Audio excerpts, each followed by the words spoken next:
in my life, I had a year where everything went wrong. My father died. My grandmother died. My partner dumped me. And I was dead flat broke while working 3 jobs. Ryan lost his father, his grandmother, his relationship, and his financial stability all in the same year.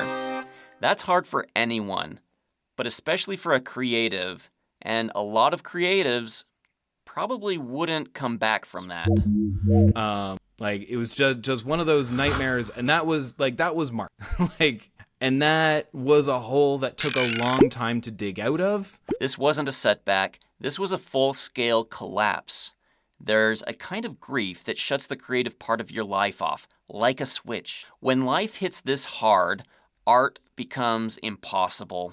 That was another hurdle. I had to recognize I could make the art, but I couldn't make the business.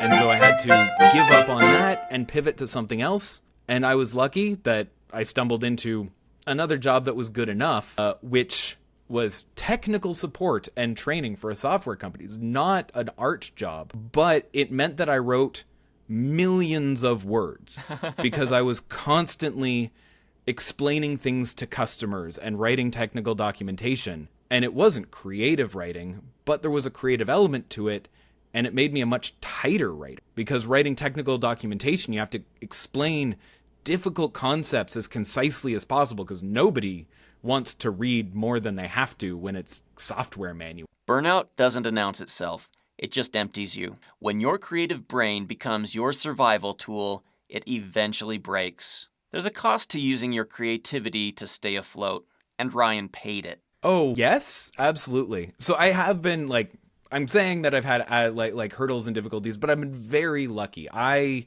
have a very supportive family. When I crashed out, I always had a couch to crash out onto. When I went broke, I always had somebody that would kick in and buy me throw me enough cash to buy food. I don't have a rich family, but I have a very loving family, and I've gotten very lucky and have a big network of friends who care enough to take care of me. So when I pursued artistic careers and I was too broke to pay rent, I had friends that put me up in their room and charged me very little rent. When I went completely broke at one point, I moved back in with my parents for a few months. They got me back on my feet, and then I could try again. During university, that's when I discovered my ADHD was not always a superpower, and I failed a term. In the same courses I now teach, I failed and had to take a step back and repeat a term of school and figure out what was wrong with myself and how to re-strategize and reorganize and what was different about what I was doing than what was needed. And figure out systems for myself. So yes, several times in my life, I've sort of slammed face first at high speed into a wall.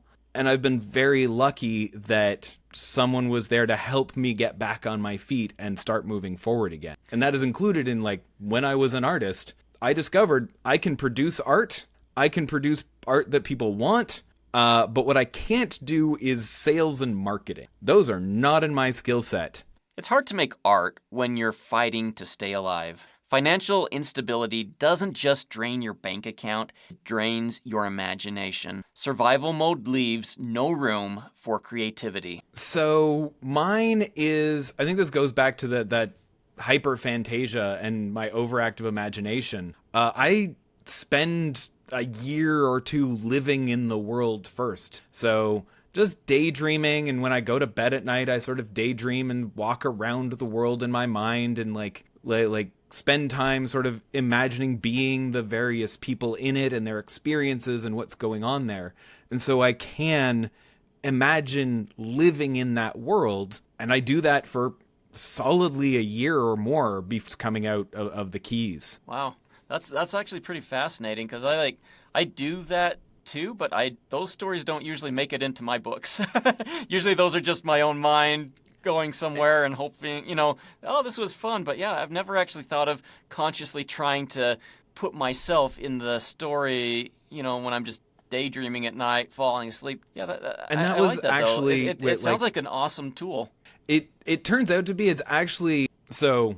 When I was young, all of these were very like author insert imaginings. Like I was the superhero and I was the knight in shining armor or whatever. Yeah. Like kids' imaginings, right? Yeah. What made me start writing them down was when I stopped being a character. When at most I was a passive observer of what else was going on, and what I was more interested in was the other people in these imaginings and their stories in their world. And that was something to share, because that wasn't just my own sort of youthful power fantasies. Now there's a story going on, and I was more watching a play happen than being an active participant. That sort of inspired the beginning of writing. I love that. I mean, how often are we the heroes of our own stories and we put ourselves in there? But you're saying that you're becoming an observer in your own daydreams, and that's actually really fascinating. I've never heard of anyone actually doing that before, and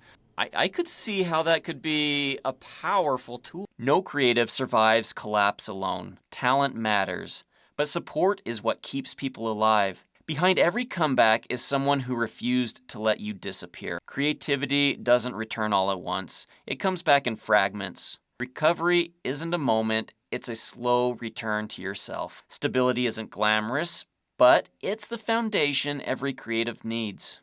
Everyone breaks. What matters is what you build after the collapse. Your creative life doesn't end at the breaking point. It begins again on the other side.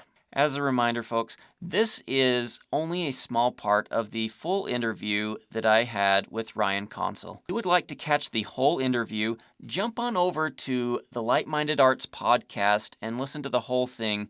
It was a great conversation, a great interview, and you'll come away with inspiration. Until next time, I will see you then.